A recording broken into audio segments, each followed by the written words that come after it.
Hello দেয়ার student, আজকে আমরা চাকরির পরীক্ষার একটি গুরুত্বপূর্ণ অধ্যায় নিয়ে আলোচনা করব। সেই অধ্যায়টি হচ্ছে লাভ ক্ষতি অধ্যায়। এই অধ্যায়ের অনেক গুরুত্বপূর্ণ কনসেপ্ট রয়েছে। তার মধ্যে একটি কনসেপ্ট হচ্ছে ক্রয় মূল্য নির্ণয়। এই ক্রয় মূল্য আমরা অনেকভাবে নির্ণয় করতে পারি। তার মধ্যে আমরা কয়েকটি গুরুত্বপূর্ণ পদ্ধতি নিয়ে আলোচনা করব। যেই পদ্ধতিগুলি জানলে এই অধ্যায়ের যে কোনো অঙ্ক, এছাড়াও পার্সেন্টেজ রিলেটেড যে কোনো অঙ্ক খুব সহজেই করা সম্ভব। চলো দেখে নেই সেই গুরুত্বপূর্ণ মেথডগুলি কি এবং কোন ধরনের অঙ্কে কিভাবে তা আমরা প্রয়োগ করতে পারি। ঠিক আছে, দেখো সবার প্রথমে যেই অঙ্কটি রয়েছে, একজন দোকানদার 1210 টাকা মূল্যে একটি দ্রব্য বিক্রি করে 10% লাভ করেন। দ্রব্যটির ক্রয় মূল্য কত ছিল? মানে একজন দোকানদার রয়েছে, তিনি একটি দ্রব্য 1210 টাকা মূল্যে বিক্রি করে। প্রথম আমরা লিখে নিই কী তথ্য দেওয়া রয়েছে। দেখো বিক্রি করেন, তাকে আমরা শর্ট ফর্মে বলতে পারি এসপি। কেন? Selling price. এসপি বলতে বোঝায় সেল প্রাইস বা সেলিং প্রাইস বা বিক্রয় মূল্য। কত? 1210 টাকা। এবং এই 1210 টাকা বিক্রি করে তার প্রফিট হয়েছে, মানে লাভ হয়েছে কত? 10%। তাহলে তিনি জিনিসটি কত মূল্যে ক্রয় করেছিলেন? ক্রয়কে আমরা কি বলতে পারি? সিপি বা কস্ট প্রাইস বা কস্টিং প্রাইস। সেই সিপি বের করতে বলেছে। তাহলে আমরা যেই নিয়মটি শিখবো বা জানবো, সেটি করতে হলে টার্গেট করতে হবে পার্সেন্ট ভ্যালুকে। দেখো কি বলেছে? 10% লাভ। দোকানদার 10% লাভ করেছেন। 10% লাভ করতে হলে কি 100 টাকার জিনিসটি তাকে 10 টাকা বেশি মূল্যে বিক্রি করতে হবে। তিনি যদি জিনিসটি 100 টাকায় কিনে থাকেন, মনে করি জিনিসটি ক্রয় মূল্য কত? 100 টাকা, মানে কস্ট প্রাইস 100 টাকা। তাকে 10 টাকা লাভ করতে হবে, মানে 10% লাভ করতে হবে। তার মানে তাকে 10 টাকা বেশি মূল্যে বিক্রি করতে হবে। তাহলে এটা উপরেরটা হচ্ছে প্রফিট। তার মানে 100 টাকার জিনিসকে তিনি বিক্রি করবেন 110 টাকায় বিক্রি করবেন। তাহলে নিচেরটা হচ্ছে কস্টিং প্রাইস, ক্রয় মূল্য। 10% যেহেতু লাভ, 10 টাকা বেশি মূল্যে বিক্রয় করবেন। তাহলে সেলিং প্রাইস হবে কত? এসপি কত হবে? 110 টাকা, যখন 10% লাভে বিক্রি করবেন। দেখো আমরা এই 10% মানে এই ভ্যালুটা আমরা পেলাম, কিন্তু এটা একটা কি ভগ্নাংশ বা ফ্র্যাকশন। দেখো আমরা 10% মানে এটার সাহায্যে অঙ্ক করতে পারি। এটা ছাড়াও আমরা আরেকটা পদ্ধতি অবলম্বন করতে পারি। দেখো এখানেই দেখিয়ে দিচ্ছি। আমরা যদি এখানে 10/100কে কাটাকাটি করতাম বা মানে রেশিও বের করতাম, তাহলে কত হইতো? 1/10। তার মানে কি বোঝায়? 10 টাকায় তাকে 10% লাভ মানে 10 টাকার জিনিসকে তাকে 1 টাকা বেশি মূল্যে বিক্রি করতে হবে, তাহলেই তার 10% লাভ হবে। আর 10 টাকার জিনিস যদি 1 টাকা বেশি মূল্যে বিক্রি করেন, তাহলে 10 টাকা ক্রয় মূল্য, 1 টাকা বেশি মূল্য বিক্রি করতে হবে, তাহলে তার বিক্রয় মূল্য হবে কত? 11 টাকা। কিন্তু তাহলে আমরা এই ভ্যালুটাও পেলাম, এই ভ্যালুটাও পেলাম। এই ভ্যালুটাকে বলা হয়, এই ভ্যালুটা যখন আমরা ইউজ করব তখন তাকে বলা হয় 100 মেথড। আর এই মেথডটা যখন ইউজ করব তাকে আমরা ফ্র্যাকশন, যদিও এটাও একটা ফ্র্যাকশন, কিন্তু এটাকে 100 মেথড বলবো। আর এটাকে কি বলবো? ফ্র্যাকশন মেথড বা রেশিও মেথড। চলো আমরা এখন অঙ্কটি সলভ করি। আমরা এখানে ফ্র্যাকশন মেথডটি নেই, চলো দেখি। 10% লাভ, তার মানে বোঝায় কি? 10 টাকায় 1 টাকা লাভ। তার মানে বিক্রি করতে হবে 10 টাকার জিনিসকে 11 টাকায় বিক্রি করতে হবে। তার মানে বুঝে গেলাম 10 টাকার জিনিসকে 11 টাকায় বিক্রি করতে হবে। এখন আমরা কি পেলাম? এটা 10 টাকাটা মানে কি? কস্ট প্রাইস বা কস্টিং প্রাইস। আর 11 টাকাটা, 11টা কি? 11টা হচ্ছে এসপি। ঠিক আছে, যদিও আমি টাকা বলতে পারি না, এটাকে 11 একক বা 11 ইউনিট বলবো। আমরা অঙ্ক করার জন্য, সুবিধার জন্য বলছি 11 টাকা। লিখলাম, লেখার পরে কি করব? আমাদের দেখতে হয় কার ভ্যালু দেওয়া রয়েছে, এসপির ভ্যালু দেওয়া রয়েছে না সিপির ভ্যালু দেওয়া রয়েছে। আমাকে এখানে সিপি নির্ণয় করতে বলেছে, সিপির ভ্যালু কখনোই দেওয়া থাকবে না। তার মানে এখানে দেখো এসপি দেওয়া রয়েছে 1210, তাই এসপি কোথায় দেওয়া রয়েছে? উপরে, মানে লবের স্থানে। আমরা উপরে 1210 তার বিক্রয় মূল্যটা লিখে নিলাম। লিখে নেওয়ার পরে কি করতে হয় জানি আমরা? কাটাকাটি করতে হয়, মানে একের ভ্যালু বের করতে হয়। 11 দিয়ে যদি এটা কাটাকাটি করি কত হবে? 11 11 121, তারপরে কি? 0, মানে 110 হলো একের ভ্যালু। তারপর আমরা কি করব? একের ভ্যালু যা আসবে সেটা দিয়ে আমরা কি করব? যাকে প্রয়োজন তাকে গুণ করব। আমাদের প্রয়োজন সিপি, তাহলে সিপির ভ্যালু এখানে কত দেওয়া হয়েছে? 10। এই 10কে আমরা 110 দিয়ে গুণ করব। এটা হচ্ছে রুলস। তাহলে গুণ করলে কি হয়? 1100। তাহলে আমরা দেখতে পেলাম জিনিসটির ক্রয় মূল্য কত ছিল? 1100 টাকা। ঠিক আছে, তাহলে এই মেথডটা কি বলবো আমরা? রেশিও মেথড বা ফ্র্যাকশন মেথড বলবো। এছাড়াও আরেকটি মেথড ইউজ করতে পারি, চলো আমরা মেথড 2টা দেখে নেই। হ্যাঁ, এই 100 দিয়েও করতে পারতাম, কিন্তু হ্যাঁ আমরা মেথড 2টা কি বলছে, এই মেথডের সাহায্যে আমরা ক্রয় মূল্য নির্ণয় করতে পারবো, যেই মেথডটা শিখবো, বিক্রয় মূল্য নির্ণয় করতে পারবো, এছাড়াও পার্সেন্টেজ রিলেটেড, চক্রবৃদ্ধি রিলেটেড অনেক অঙ্ক করতে পারবো। সেই মেথডটি কি, 10% লাভ। ঠিক আছে, আমরা বুঝে গেছি 10% লাভ মানে কস্টিং প্রাইস লিখবো এবং এসপি লিখবো, কারণ আমাদের এখানে কস্টিং প্রাইস নির্ণয় করতে বলেছে এবং এসপি দেওয়া রয়েছে। যেহেতু এখানে প্রফিট বলেছে কত, 10%, তার মানে কি বোঝায় 10 টাকায় 1 টাকা লাভ। তার মানে বোঝায় যদি জিনিসটার দাম 10 টাকা হয়, 1 টাকা লাভ করতে হলে বিক্রি করতে হবে 11 টাকায়। এইভাবে যা বলবে লিখে নিব, লিখে নেওয়ার পরে দেখো এই পদ্ধতিতে সাজাবো। ঠিক আছে, এসপি দেওয়া রয়েছে তাই এসপির নিচে এসপি লিখবো, 12, 10 কত হবে, কাটাকাটি করলে দেখো এখনো 110 হবে, কাটাকাটি করব একই রুলসটা, তারপরে এটার সাথে আবার 110 গুণ করব। তোমরা বলবে এটার আর এটার মধ্যে তো পার্থক্য নেই, ছোট অঙ্কে পার্থক্য বুঝতে পারবে না। ঠিক আছে, যখন কনসেপচুয়াল বা বড় অঙ্ক থাকবে, একটু কঠিন অঙ্ক থাকবে, তখন ব্যাপারটি বুঝতে পারবে। তাহলে কত হলো, গুণ করলে 1100। ঠিক আছে, এটি এই একটি মেথড শিখলাম, খুব গুরুত্বপূর্ণ মেথড। চলো আমরা পরবর্তী অঙ্কগুলি দেখি কি রয়েছে। এক বই বিক্রেতা এত টাকায় একটি বই বিক্রি করে 19% লাভ করেন। বিক্রেতা বইটি কত মূল্যে ক্রয় করেছিলেন। এখানেও দেওয়া রয়েছে এসপি মানে বিক্রয় মূল্য দেওয়া রয়েছে কত, 833 টাকা। প্রফিট কত বলেছে, 19%। এখানেও বলেছে আমাদের সিপি বের করতে বলেছে, এত টাকায় বিক্রি করে তার 19% লাভ হয়েছে, তাহলে কয় টাকায় বইটি কিনেছিলেন। আমরা একটু আগেই বললাম যে আমরা যেই মেথডে করব তাকে পার্সেন্টকে টার্গেট করতে হবে। তাহলে পার্সেন্টেজ কত রয়েছে, প্রফিট পার্সেন্টেজ কত রয়েছে, 19% রয়েছে। তাহলে বলবে দেখো 19% মানে কি বোঝায়, 100 টাকায় যদি তিনি কিনে থাকেন জিনিসটি, তাকে 19 টাকা বেশি মূল্যে বিক্রি করতে হবে। কয় টাকা মূল্যে বিক্রি করতে হবে, তাহলেই কিন্তু 19% প্রফিট হবে। এটা হচ্ছে প্রফিট। তার মানে বোঝাচ্ছে যে 100 টাকার জিনিসটাকে তাকে 119 টাকায় বিক্রি করতে হবে। তার মানে বোঝায় সিপি যদি 100 ধরা হয়, তাহলে এসপি হবে কত, 119। এটা হচ্ছে এসপি। ঠিক আছে, এখানে যেহেতু কাটাকাটি হয় না, কাটাকাটি হলে করব, না হলে করব না।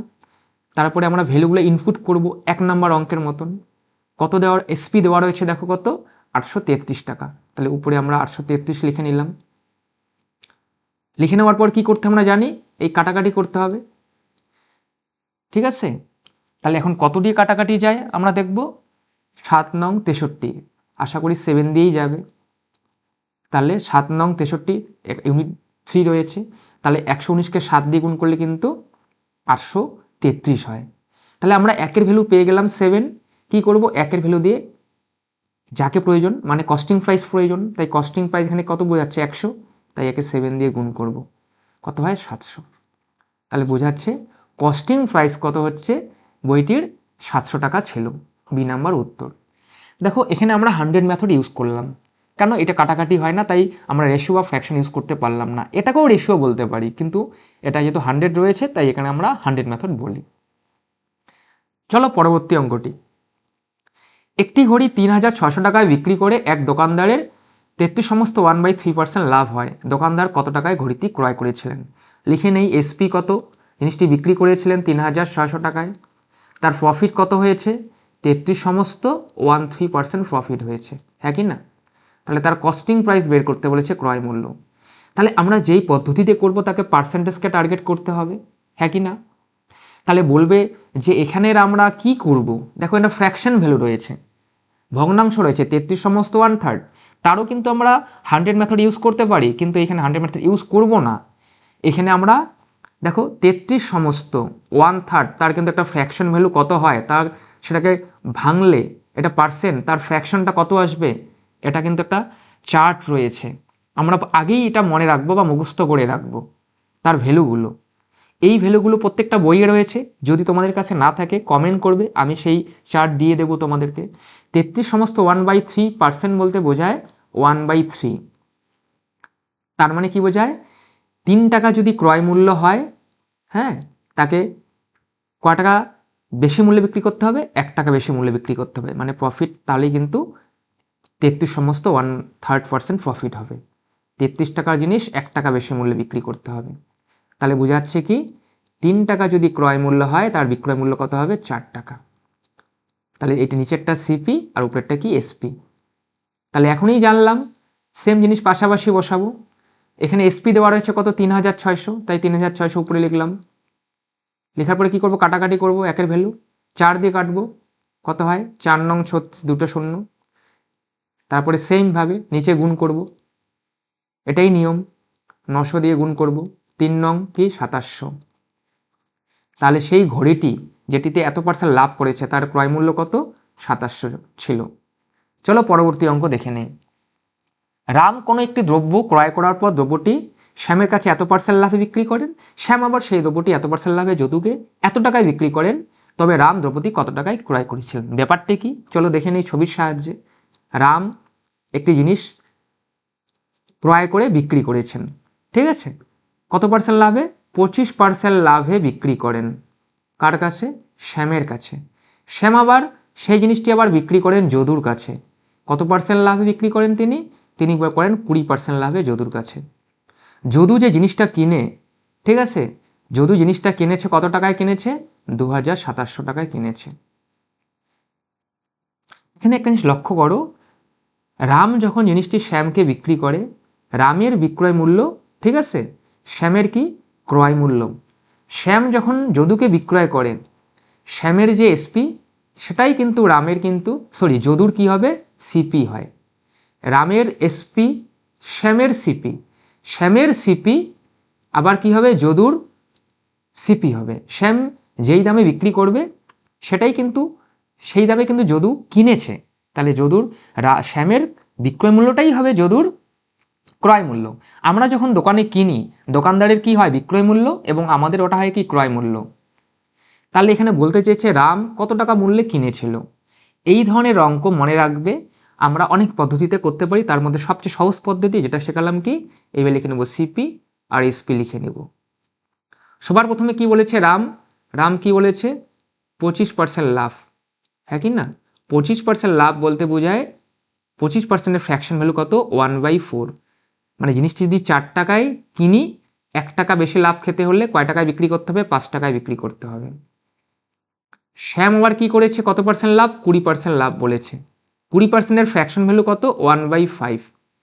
তার মানে কি বোঝায়, শ্যাম যদি 5 টাকায় কিনে থাকে জিনিসটি, কয় টাকায় বিক্রি করবে 1 টাকা বেশি মূল্য, মানে 6 টাকায় বেশি মূল্য।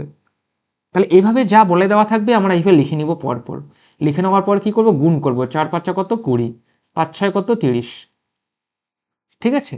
তাহলে আমরা কস্টিং প্রাইসের ইউনিট কত পেলাম 20 এবং সেলিং প্রাইস কত 30 পেয়ে গেলাম। এখন আগের মতন যার ভ্যালু দেওয়া আছে তার পাশে লিখব। আমার এখানে কি যদুকে এত টাকায় বিক্রি করেছে, আমার এসপি দেওয়া রয়েছে, কত টাকায় বিক্রি করেছে 2700 টাকায় বিক্রি করেছে। তাহলে বিক্রির জায়গায় লিখলাম। লেখার পরে কি করতে হয়, কাটাকাটি করতে হয়, কাটাকাটি করব, 0 0 কাটা যাবে, 3 নং 27 90 হলো। এবার এইটা হলো একের ভ্যালু, একের ভ্যালু দিয়ে কী করবো, যাকে প্রয়োজন, আমার কস্টিং প্রাইস প্রয়োজন। তাহলে কস্টিং প্রাইস কত রয়েছে 20 ইউনিট, তাকে 90 দিয়ে গুণ করব, 9 দুগুনি কত 1800। তাহলে উত্তরটি কত পেলাম 1800, 2 নম্বর উত্তর, ঠিক আছে। তাহলে এই ধরনের অঙ্ক আমরা এই নিয়মে খুব সহজেই করতে পারবো। যখন তোমরা প্র্যাকটিস করবে তখন এত কিছু লিখতে হবে না, ডিরেক্ট এই ভ্যালুটা আমরা ইউজ করব। হ্যাঁ, চলো পরবর্তী অঙ্ক দেখি। কোনো একটি শহরের জনসংখ্যা প্রতি বছর 20% বৃদ্ধি হয়, 3 বছর পর সেই জনসংখ্যা এত হয়, তবে 3 বছর পূর্বে সেই শহরের জনসংখ্যা কত ছিল। মানে একটি শহরের জনসংখ্যা দেওয়া রয়েছে, ঠিক আছে, বর্তমান জনসংখ্যা দেওয়া রয়েছে, বর্তমানে এটা কি দেওয়া আছে বর্তমান জনসংখ্যা, ঠিক আছে, কত 19440, মানে বর্তমান বলতে কি বৃদ্ধির পর দেওয়া রয়েছে, 3 বছর বৃদ্ধির পর এটি দেওয়া রয়েছে এবং বৃদ্ধি কত 20%। তাহলে 3 বছর পূর্বে কত ছিল সেটা বের করতে বলেছে। দেখো এটা কিন্তু বিক্রয় মূল্য নয় বা ক্রয় মূল্য নয়, তবু কিন্তু আমরা ক্রয় বিক্রয়ের কনসেপ্ট দিয়ে এই অঙ্কটি করতে পারবো। এটি পার্সেন্টেজ চ্যাপ্টারের অঙ্ক। তাহলে আমরা কি লিখব, আগে এভাবে লিখে নেব, আগে ও পরে। হ্যাঁ, আগে বললে কি বুঝবে যে বৃদ্ধির আগে, আর পরে বললে কি হবে বৃদ্ধির পরে। তাহলে প্রথম বছর ফার্স্ট ইয়ার কত পার্সেন্ট বৃদ্ধি পায়, 3 বছর একই ভ্যালু কত 20% ভ্যালু বৃদ্ধি পেয়েছে, 20% মানে 1/5, 20%-এর ফ্র্যাকশন ভ্যালু 1/5, মানে বোঝায় আগে যদি 5 জন লোক থাকে, পরে কতজন বৃদ্ধি পেয়েছে? 1 জন, তাহলে পরে কয়জন হয়েছে? 6 জন। সেকেন্ড ইয়ার কি বলেছে সেটাও কিন্তু 20% বলেছে, আর 20% মানে আমরা জানি 1/5, মানে সেকেন্ড ইয়ারও 5 জন থাকলে 1 জন বৃদ্ধি পেয়ে কত হবে? 6 জন। থার্ড ইয়ারও সেম, ঠিক আছে, 20%, মানে 1/5, সেম লিখবো, যা বলবে তাই লিখবো, কোনো আমাদের চিন্তা নেই, চোখ বন্ধ করে লিখবো। লেখার পর গুণ করব। 3বার বলেছে তাই 3বার লিখেছি, ম্যাক্সিমাম 3বারই বলবে, 4বার বলবে না। 3টা 5 গুণ করলে কি হয়? 125 হয়, হ্যাঁ কি না? এবং 3টা 6 গুণ করলে কত হয়? 216 হয়, আমরা সবাই জানি, ঠিক আছে। তাহলে আমরা আগে, নিচে জায়গা নেই, ওইখানে একটু লিখি, আর পরে। আগে কত পেলাম? 125 পেলাম, এবং পরে কত পেলাম? 216 ভ্যালু পেলাম। দেখো, যখন তোমরা প্র্যাকটিস করবে বা জানা থাকবে তখন কিন্তু এত সব লিখতে হবে না কিন্তু, হ্যাঁ, আমরা ডাইরেক্ট এটা লিখব। 20% মানে আমরা জানি 1/5, 3বার বলেছে তাই 3টা 5 আসবে আগে, 125, এবং পরে 3টা 6 আসবে, মানে 216। লেখার পরে কি করব? যার ভ্যালু দেওয়া রয়েছে তার পাশে বসাবো। এখন কি দেওয়া আছে দেখো, এটা বৃদ্ধির পরে জনসংখ্যা দেওয়া রয়েছে, বৃদ্ধির পর, তাহলে বৃদ্ধির পর কোনটা? এটা 216, তার পাশে লিখব 19440। লেখার পরে কি করতে হয়? একের ভ্যালু মানে কাটাকাটি করব। কত দিয়ে কাটাকাটি যায় দেখো, মোটামুটি 6 নং 54, মানে 9 দিয়ে কাটাকাটি যায়, ঠিক আছে। 9 দিয়ে 216কে গুণ করলে 19440 হবে। তাহলে একের ভ্যালু পাওয়ার পরে কি করি? যাকে প্রয়োজন তাকে আমরা গুণ করি। আমার প্রয়োজন কাকে? আগে, তাহলে 125কে আমরা 9 দিয়ে গুণ করব, কত হবে? এখানে একটা শূন্য হবে, হ্যাঁ, তাহলে 9 125-এ কত হবে? 5 নং 45, আমার হচ্ছে 11250। তাহলে বোঝাচ্ছে, ঠিক আছে, যে আমরা যা পেলাম এটি বর্তমান, মানে বৃদ্ধির পর, আর বৃদ্ধির পূর্বে সেই স্তরের জনসংখ্যা কত ছিল? 11,250।